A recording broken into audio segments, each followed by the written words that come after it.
This is 40K Today, the podcast that's like your personal Jella field against the world. Without it, there's just chaos. Hello and welcome to another edition of the 40K Today show. We come to you every day with a 15-minute dose of 40K goodness from our heart to your ears. I'm your host, John Damaris, and today on the program, the WTC has released a new mission pack, and our own Steve Joel gets with the man behind it.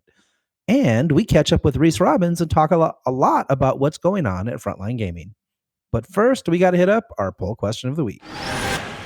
Indominus is finally here. Which half of the box are you the more excited for? Let us know in the comments if you split it with a friend or started a new faction. Right now, this poll is split almost 50-50, with half of you, a little more than half of you, going with the poster boys, the Primaris, and the other half loving those Necrons. The WTC is the largest team tournament in the world and is a spectacle to behold.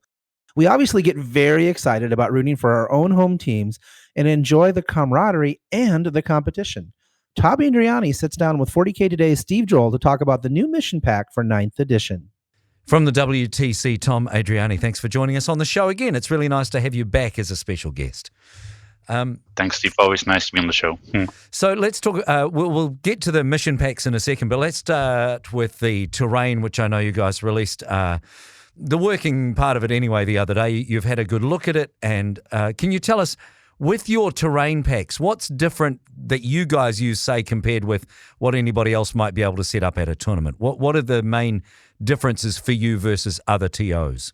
Well, for the moment, I don't know what other TOs will do because, it's a new game with a lot of new requirements, I think, in terms of terrain. But as we see it, we are a team tournament where 8 players play 8 players. So you want to be diversity on the tables. Yeah. Whereas in a singles tournament, I think the new standard will be that you will have just one set of terrain for all the tables. So a bit like Nova has been doing in the past. Yeah. So just one specific set of tables. So every game, every table is the same, and no table is advantaged over another table. Whereas in the past, that was often the case. Terrain was a big denominator on whether you had a good game or a bad game sometimes. So Nova stepped away from that. I think the LGT followed in the footsteps with doing the same thing. But we as a team tournament with 8 different kind of games within our pairing system, we felt like we had to do something different. So we made like 8 different maps with all a bit of different terrain setups. Yeah. We include a lot of forests, which I think will not be a general thing. I think most tables will be ruin types. We just wanted to mix it up a little bit to make sure that A, there was a bit of variety for our players, and that B, these tables could still have some kind of strategic importance to some kind of pairings. Like if you have a table with lots of -1s to hit, that can maybe affect the Tau player more than a Marine player, for instance, or something like that. So we wanted to make sure that that was still a core pack of our event, and that players can still make use of that tactical element within our pairing system. So that's why we chose for a bit of different layouts. It's a big deal for WTC events too, or teams events in general. For people who haven't played a teams event, that's a big part of the process. In the pairings, the defender gets to choose their table so that they can choose a table that will suit them and that, helps out. So there's a big tactical play, and that's why you need some tables are lighter and some tables are heavier and some tables are in between, all with different features, which makes it a lot more complicated now because the rules allow for so much more diversity and so much more layering of strategy just involving the terrain. So that's a big part of that. Yeah, exactly. And we felt like our 2 lights for mid and 2 heavy kind of terrains is a thing that's of the past. So as you will see from the terrain pack, almost all our terrains are very dense in setup. It's just the diversity across the tables that's a bit different. Right. And so as you say, some tables will give more of a -1 to hit, some tables will give more line of sight blocking or whatever it might be. There are different places to go. As far as the mission packs go, and this is something that you guys are kind of in development of at the moment as we are recording this. So you haven't released the mission packs yet. How heavily are you going with just what's in the books, or how far are you looking at maybe creating your own stuff? Where do you see this going for you? For the moment, since 90 is very new, we don't plan on making any changes. So we will just run the missions as is. The idea is that everything that's now on the table, that includes the missions and the terrains, is going to be evaluated by the captains and our players until December, and then in December we'll make adjustments if our player base feels that they are needed. So might as well that they decide like, okay, it's fine as is, and we'll just run the missions as they are. But in case they find it too limiting or whatnot, then we will just see in December if we can get some polls going to see if we can go a different route and include some things or make some changes. But for now, we're just running what's in the book with the basic missions. Okay. So we are looking, I think, at like 40 teams this year. So we felt like we had to make changes for the tournament. And we are looking now at 8 rounds for the tournament. We also think that game times will be a bit less long than in the past. So we will include more rounds to make sure that we have a clear and definite winner at the end. So what we did is we just took the 8 out of the 9 book missions, and we omitted the scouring for the simple reason that the deployment zone there is so small that we are afraid some players might not fit their entire army on that small deployment zone, which is why we discarded it. But all the other 8 missions will be run at a round in our event. For now, at least. That's what we're proposing. Yep. And just to cover off a couple of questions that I know people will have, we don't have to spend long on these, but just quickly, are you looking at the smaller board sizes, the new suggested minimums? Yeah, sure. We will run 60 by 44. Yeah. Okay. And as you say, with the points, that means the armies will be slightly smaller. So it's going to be at 2,000 points. Mm-hmm. Exactly. Yeah. We for the moment as well, we will allow Forge World, because it seems like the Forge World rules are now in hands of the rules team and no longer from the Forge World guys themselves. Okay. So we think they will be brought in line. So we're going to propose that our captains and our players play with them until December at least. And then in December, we'll see if it's officially included or not. But we will propose that everybody plays with Forge World for the moment, because we feel like a lot of armies are impacted by this decision, like the Custodes. Their range is really upgraded if you allow Forge World. Yeah. So that's what we're going with at the moment as well. It's a big change from in the past, where it was always like Forge World is not allowed. But we feel this is a good step in 9th to see what kind of things people can come up with. And since every tournament will be about the same over the entire globe, like everybody will run the basic mission pack, I think.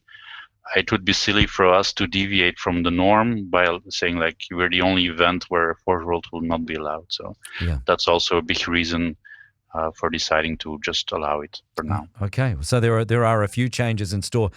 I know there's a lot of work going on from you guys in the background, and people don't appreciate it because you're talking about the whole world and all sorts of different countries and environments, and bringing all of that together in a way that we can all meet in the middle and agree on what's going on. So there's a lot of work to happen, and we're all really looking forward to Austria 2021. Thanks for talking to us, Tom. Appreciate it. Most welcome. Thanks, Steve. We'll catch up with Tom again in December when the team captains have had their say about the new missions, Forge World models, and everything else. Today's episode of 40K Today is brought to you by Frontline Gaming. Frontline Gaming is a one-stop shop for all your Warhammer hobby needs, discounted products, American-made gaming mats and terrain, and a full line of miniatures painting service and daily hobby content. And this can all be found at frontlinegaming.org. Welcome back. Frontline Gaming has been a huge part of the 40K hobby for about a decade now, and I catch up with Reese to thank him for sponsoring our 9th edition celebration contest and to learn a little bit about the company that has done so much for the hobby.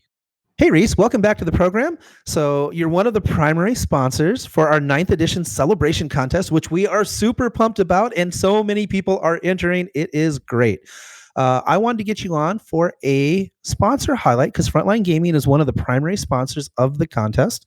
And I want to talk to you a little bit about what you guys have going on. People might be interested to know what Frontline Gaming is up to. So what do you guys got brewing over there? Yeah, absolutely. So for anybody who's unaware of who we are, Frontline Gaming is sort of an all-in-one Games Workshop hobby stop. You can get everything you need to play the game, including discounted Games Workshop product, hobby supplies from companies like Games Workshop or the Army Painter, which makes awesome hobby products. We also manufacture our own gaming products, such as the very popular FLG mats, which are neoprene mousepad style gaming mats in hundreds and hundreds of designs and sizes. We also manufacture terrain, the ITC terrain series, and all kinds of other cool stuff. We're very involved in the community, very active tournament organizers, probably the most prolific tournament organizers in the world, outside of Games Workshop themselves. We also do have a blog. We run the FLGN, the Frontline Gaming Podcast Network, which you're listening to right now. And, well, perhaps not right now, but you'll be listening to it at some point. The blog, we do have a YouTube channel, and we do all kinds of other stuff, including a full line paint studio, the FLG paint studio. So suffice it to say, we do a lot in the gaming vertical. Yeah, I mean, we could say that you guys are passionate about your Games Workshop and are super involved. So that's pretty cool. Let me ask you, how did it all get started? Like, did you wake out of bed one morning when you were a little kid at Christmas and go like, I want to do this? Or like, how did it all come to be, Reese? Yeah, it didn't happen like that at all, right? So I was working, corporate job, didn't like it, and decided to take a shot at starting a business. And Frankie, my business partner, and I had run a major level event, the BAO, and decided that we worked well together. Wanted to try going into the industry and open up a gaming store, and that was back in 2011. But we had barely any money. We bootstrapped it, meaning that we didn't have a loan or anything. We just had a couple $1,000s, some credit cards, and the will to win, and just kind of figured it out. We started with a tiny little store in a tiny little town, and just kept building and building and building, focusing on growing our social media presence and manufacturing our own products and running more and more events. And here we are, just about 10 years later, and there's over 20 of us now working for the company, and it's been quite the ride. It's been a lot of grinding, but it's been a lot of fun, and I wouldn't trade a day of it. Even the worst days, I wouldn't trade to go back to working, my corporate white collar job that I was doing prior to this. Right. So you really found that entrepreneurial spirit, and then you did something that is kind of a cardinal sin. You mixed your passion with your job. How has that been for you? Has that been a challenge? Yeah, it has, to be honest. Like, there's been ups and downs. There's definitely been, times in the game when if I wasn't so married to it, I would probably have taken a little bit of a step back. But the thing that always keeps me going, the thing that always brings me back is the community. The people involved in the game, as I always say, are my favorite and least favorite part of it. Sometimes it can be really frustrating, but for the most, 90% of the time, the people in this hobby are wonderful. And it is our honor and our pleasure to serve this community, to help in some small way guide it. And that's the part that makes it all worth it. Even the down days when you're worried about how you're going to pay payroll, or someone's yelling at you, or whatever, you always come back to the fact that you chose to be here, and it's a wonderful group of people. So that's the part that makes it all worth it, even when it's not fun.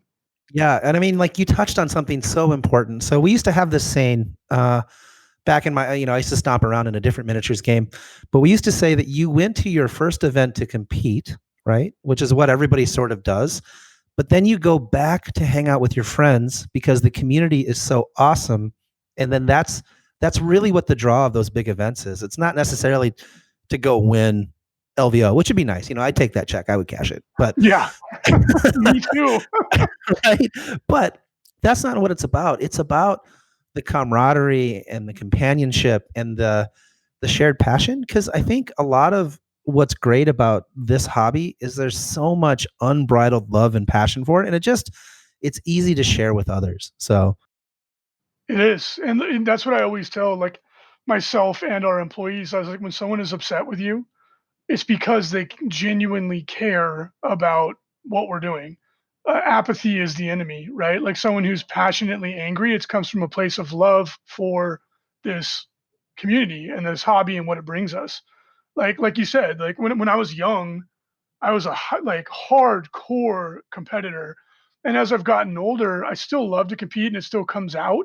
But more and more, I just go to see people that I only get to see at XYZ event, right? Like when I go to an event on the East Coast, I get to see my East Coast friends. When I go to an event in the West Coast or in the Midwest, I see my Midwest friends. When I go to an event in Europe or the UK, I get to see my friends there, and I literally maybe only see them once a year. So that, like you said, that is 100% what keeps you coming back is the bonds of friendship. Absolutely. And so, yeah, we appreciate you sponsoring the contest, and we hope that everybody out there is competing and enjoying, and we wish you the best of luck. I wish you all could win a $1,500 shopping spree for, starting your 9th edition army, but unfortunately, it's just going to be one of you. Yeah, if we could find a way to make that work, John, I think we'd be pretty successful. That would be a popular contest. Yeah. All right. Thanks, Reese. Appreciate it. You got it. All right. You guys have made it to the end of this interview. And the most important thing is you can get 5 more entries just for entering the secret word. Reese, you want to pick a word for them to enter? Yeah. FLG is number 1. FLG is number 1. FLGIS, the number sign, and 1. Yeah. And FLG, that will be IS pound 1. Pound 1. And that will be your code for 5 free entries into the contest. And make sure you do that. I just want to quickly say that I'm very fortunate to meet a lot of great people in this hobby, and becoming better friends with Reese has truly been a blessing. Trust me, folks, he's one of the good guys. All right. I'm going to have to apologize in advance, but here comes that jingle. It's the model of the day, the model of the day, the model of the day. Today's model of the day is a beautiful Sister of Battle by Gaijin LFC on Instagram. I love the beautiful purple hues of the armor contrasted with the rich maroons found in the cloth. The model is absolutely stunning, but my favorite part is the face. It's brilliantly done, right down to the tattoo under her eyes. Seriously, check it out. It's amazing. Now, if you have a model that you think we should feature on the show, or you've seen a model that should be featured, let us know with our hashtag on Instagram, hashtag 40K Today, or toss us a message to our Facebook. Just search for 40K Today. And that's it for today. Thanks so much for joining us. A big thanks to our content producer, Alex Boehner, our social media superstar, Tanya Gates, and our technical producer, Seamus Ronan, for all their hard work once again in putting this program together. If you have a favorite content producer that you'd like to see featured on the show, drop us a line. We're always on the lookout for great stuff to highlight. We'll see you tomorrow. Until then, for Steve Joel and Paul Murphy, I'm John Damaris, and that's what's happening in 40K Today.